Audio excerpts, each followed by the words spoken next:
L'origine du centre thermoludique Caldea est une nappe d'eau thermale préhistorique à 80 degrés. La deuxième origine est la volonté de créer un centre thermal de loisirs novateur. C'est pourquoi cet ensemble aux formes minérales a été créé en deux phases. La première, Caldea, en 1994, la deuxième, Inou, en 2014. Inou a été financé grâce aux bénéfices de Caldea, car 6 millions de touristes sont passés en 20 ans. Caldea, c'est 10 000 m² de verre sur une lagune de 50 mètres de diamètre, animée de jets d'eau. L'eau à 80 degrés permet de chauffer le bâtiment l'hiver et de le rafraîchir l'été.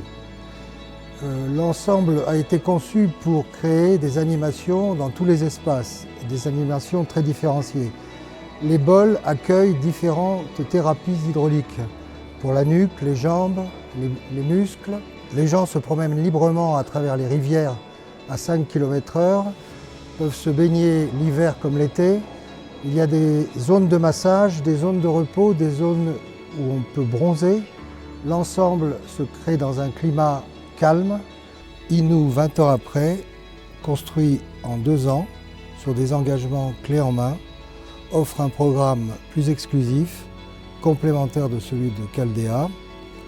Sur 3 plateaux, il développe une lagune qui ressemble aux falaises de Pamukkale en Turquie, mais réalisée en inox, animée de lumière et de jeux d'eau et de musique. L'espace sensible de Inou s'appelle YouCare. Il est constitué de 4 feuilles de trèfle équipées de 4 cabines chacune, offrant en tout 16 massages dans une ambiance de lumière tamisée, d'aquarium et de changements lumineux intermittents. Sous les toitures, face à la montagne, un loft équipé en gymnase domine la lagune intérieure et communique avec une terrasse extérieure qui domine Andorre et accueille des événementiels. La charte d'exploitation mise au point pendant 20 ans peut actuellement s'appliquer à de nombreux autres équipements. Notre époque requiert la rentabilité des équipements publics, et de plus en plus. Caldea et Inou en sont un exemple. La charte d'exploitation qui a été développée peut s'appliquer à d'autres équipements à travers d'autres pays.